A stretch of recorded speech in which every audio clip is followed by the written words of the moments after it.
I've got this weld positioner from Vevor. This is something that I bought myself. They didn't send it out to me or anything. I love the way it works.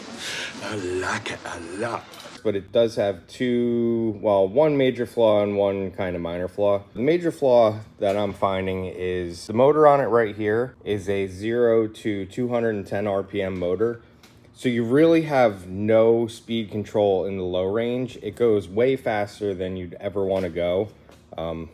Basically, when you got it on, I've got it set on pretty much where it goes from not working at all to just barely spinning. And that's pretty much the only adjustment I could use it at. Anything else is just way too fast. Like if you crank it up, like that's up to, I don't even know, 3 on the dial, and that's way faster than you'd ever weld with. And that's kind of ridiculous. You're not going to ever weld something that fast. So, and then on the low end, you're down low, and it kind of just goes, it gets a little jittery when you go on low speed. A lot of it is because the fit between the gear, the way the gears mesh together, if there's not enough gap, they kind of bind up a little bit. I did take it apart to try to check things out, and so I'm going to replace the motor. I have a different motor that I got off of Amazon. I think it's around a 40 RPM. Yeah, this is a 40 RPM motor. It's the same exact setup. I'll put a link to it in the description. It's a little tricky because there's no set screw on the gear. It's a D shaft, and then they just epoxied it onto the end. So I'm gonna have to heat up to get this old one out. I'll show you when it gets down to it. It's kind of tricky. You can't get this out because the gear doesn't fit through the opening. So you have to remove the gear by heating it before you even take it off, and then it does have solder connections. The only other downfall I found is when running at slightly higher amperages, I did burn up first I burnt up the connector. It's just a little ring terminal. So I'm clipping to the wire, and then I ended up burning the wire, and I'm not even at my max voltage on my welder. So I'm gonna put a bigger lug on that. That's, it's kind of not as big of a deal because you can clamp up a little farther on there, but the main issue I'm gonna fix is the speed control. So let's start by getting this thing apart, and I will work on getting it back together. So let's get it apart and get this going.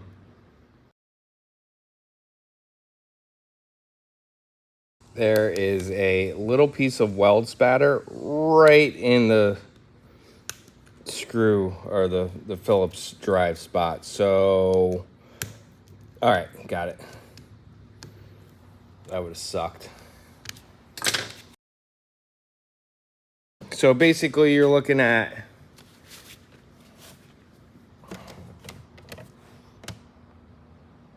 there's the gear setup. It unscrews with those cap screws around the edge. But then, like I said, the problem is you can't actually get the gear is bigger than the hole. I don't know why they did it like that. So I have to heat it all up in here. I think I got a little torch. I think I'm going to try to heat it while the motor is still mounted so I can, so it doesn't move around. And then hopefully it'll just pull up with a pair of needle nose. I brought a little bit of foil. That way I can kind of try to, I don't know, I guess protect the painted surfaces. It doesn't really matter, but I don't want to be shooting a flame down there and burning everything up if I don't have to. So I'll just kind of give it one of them. Yeah, this is, I really wish if the hole was bigger, I could just drop it out and be working with it outside of here. That kind of sucks how you have to do it like this.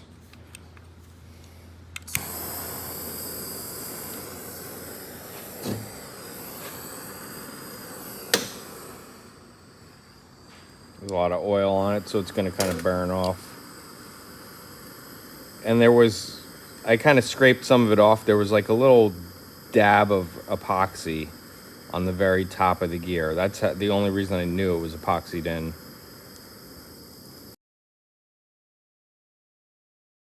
Yeah, definitely the foil, I feel like, is almost needed because I'm shooting flames all into the painted surface down there.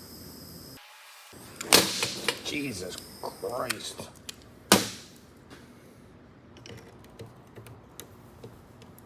Okay, wow, that came off easier than I thought. Yep, just slipped right off. So now let me let this cool down and I'll get the motor out.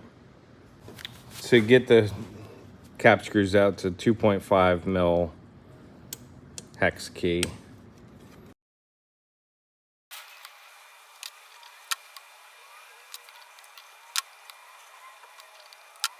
All right, that's the last one. So the motor should just drop out.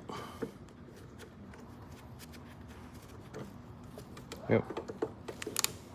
So now the motor's free, and I could work on desoldering these connectors on the back.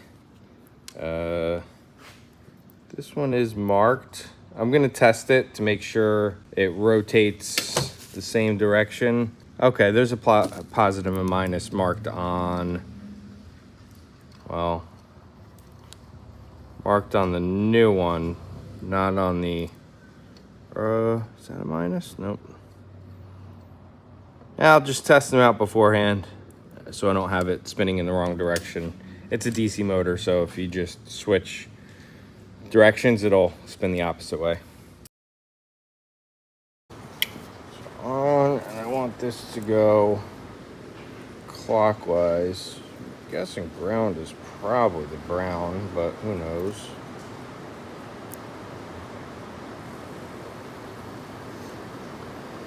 Nope, counterclockwise. Okay.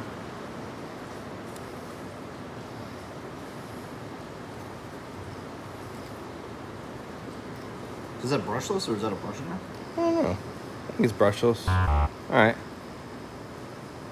So that's clockwise. So brown is the positive and blue is the negative.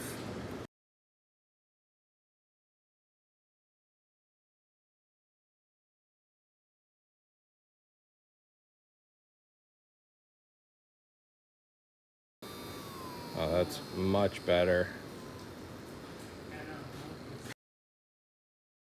The gear does have a D shape that matches up with the shaft of the motor, and also you can see there's a recess on one side of the gear. You want that recess to be facing up so that you can fill the one side of the gear with epoxy. Guess it is kind of a interference fit. It does get tight.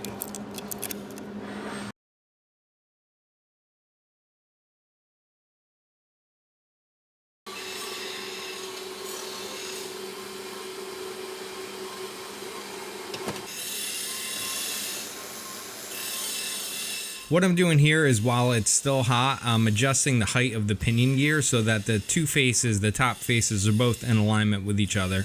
All that's left to do now is tighten up the socket head cap screws. In hindsight, I should have just left them in rather than fuss around with trying to take them out with the needle nose. I should have just unscrewed the motor, left them in place, and then came back and bolted the motor back up. You do want to leave some clearance and push the motor kind of back as far away as you can so that the gears don't bind up as they're moving.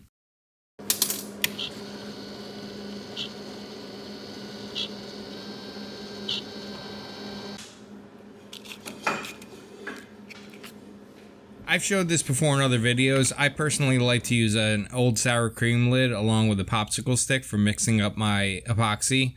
It's just cheap Harbor Freight epoxy, and then when I'm done I can just, either crack off the epoxy or throw the whole thing out. And it only takes just a little dab on top. You're not really setting the gear, you're kind of just stopping it from having the ability to pop off. To put the new lug on, I cut back some of the crusty wire, and then I just used a hydraulic crimp tool. The lug was a little bit large for this application, so it kind of flattened the sides. It's a hydraulic crimp tool from Harbor Freight. I did get replacement dies, which work better, but ideally I would have used a smaller lug and it would have gotten a better form to the crimp, but this will work. It's on there tight and it's on there good.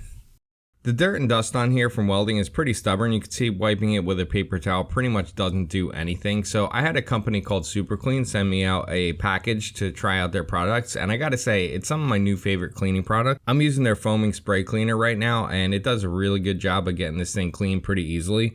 I'll have a more in-depth review coming up where I test it out on some bigger, kind of dirtier machines that I have moving into my shop. I gotta say big thank you to Super Clean for sending this out to me, and I'll use it to get all my stuff cleaned up, only to get it dirty again pretty much in the near future.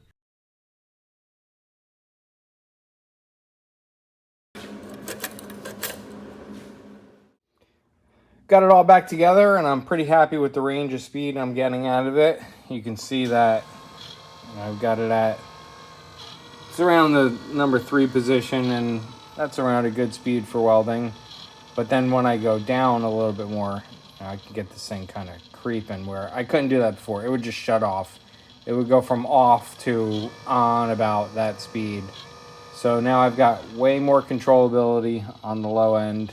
High end is a little weird. You know, once you get from the 5 to maxed out, there's not much change, but that's kind of faster than I would ever be doing any welding. But once I get back down there, you know, it's pretty much good to go. And then I did change the lug out. I put a copper lug on there, twisted the wires together, got rid of the insulation covering because it was all eaten up. I did also change my ground clamp. I had a ground clamp with steel ends on it. I think that was part of the problem. It was like eating through the lug, my table, kind of everything. So I'm happy with it. I'm gonna start welding for the night, and I appreciate you guys watching along, and I'll see you in the next one.